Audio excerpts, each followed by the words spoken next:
Welcome back, friends. I can't believe I made it to the 10th episode of the original story of The Devil and the Angel.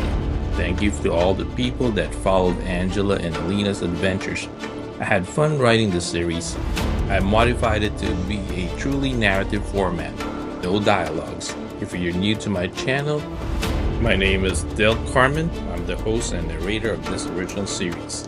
I know that this episode is way less violent than my other episodes, but still, this series is intended for a mature audience, may contain scenes of graphic violence and inappropriate language. Viewer discretion is advised. Episode 10 of The Devil and the Angel begins now.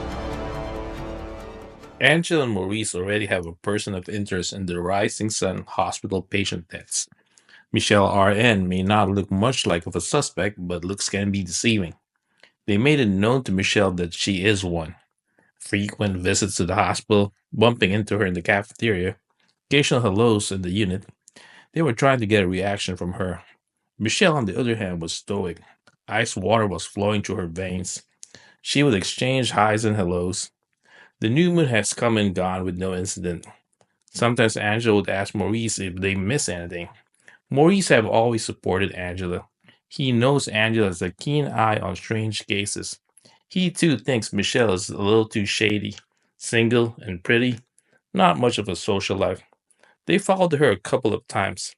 She would go to a casino late at night, play some slots, and then go home. This night, they followed her again.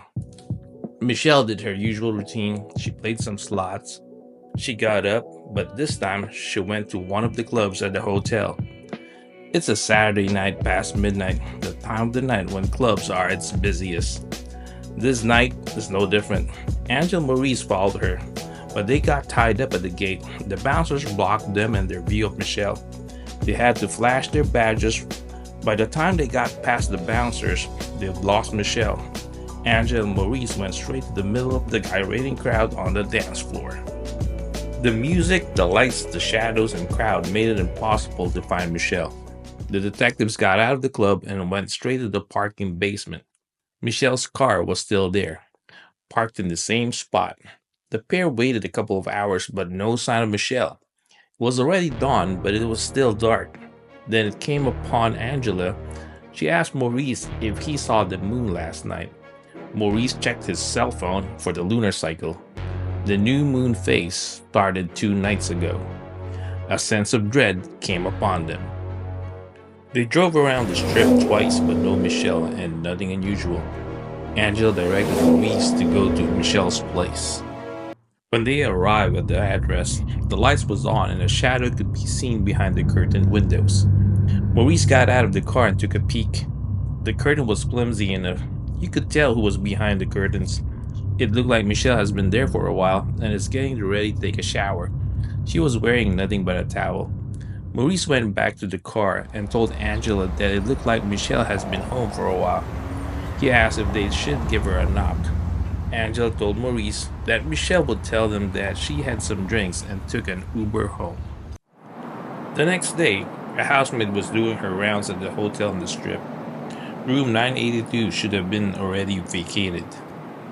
She knocked, no response. She took out her master key. It beeped and she opened the door and had a whiff of the air coming out of the room. It was stale with a little mild odor. She thought of nothing of it. The room was pretty cold, almost freezing. The housemaid did a little shake and proceeded to turn down the AC. She flipped the light switch and went straight to the curtains and drew it open. The sunlight burst into the room and illuminated it brightly.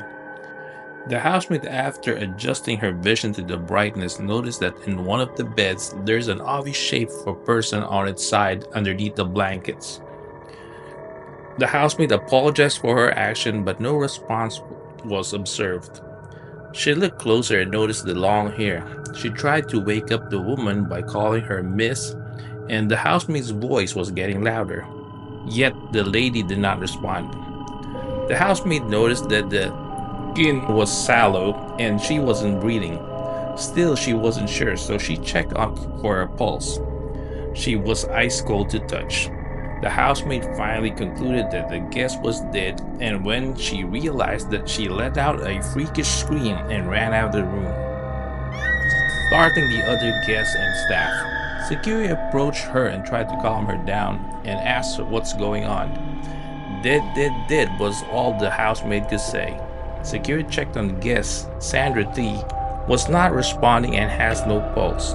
Sandra T was a guest from England. She was just there to attend her sister's wedding. It was supposed to be a short trip. She is barely in her second trimester and was supposed to be going back to England on the day she was found. Angela and Maurice arrive at room 982. As usual, forensics was already there. Maurice bent down to check on the body. He found the body to be exsanguinated. The victim lost most of her blood to her privates. Angela talked to forensics Jim, and Jim suspected that it was foul play. Angela asked why, and Jim revealed that the victim had her placenta and an umbilical cord out, but no fetus. It was a gruesome scene. The information gave Angela the goosebump. Forensic Jim added that there was no visible sign of injury if it wasn't for the missing fetus. It would be self induced abortion, but nothing is definite till Dr. Rao, the coroner, examines the body at the morgue. Angela said thank you to Jim and went on to look for Maurice. Maurice was talking to the uniformed cops who has canvassed the rooms and received the same answers. Nobody saw or heard anything. He then told the officers to check the CCTV cameras and report anything unusual to him. Angela tells Maurice how bad she feels about losing track of Michelle. Maurice tried to comfort Angela by saying he didn't think Michelle would be that bold either. Maurice tells Angela that they should try to break Michelle's confidence. They went to her address and found Michelle was already awake and appears to be giddy and in a good mood. Angela asked why Michelle appears to be in a good mood. Michelle said she had a good night's sleep and claimed that she had some drinks at a hotel. When asked about her car, she replied that she left it at the hotel and took an Uber home.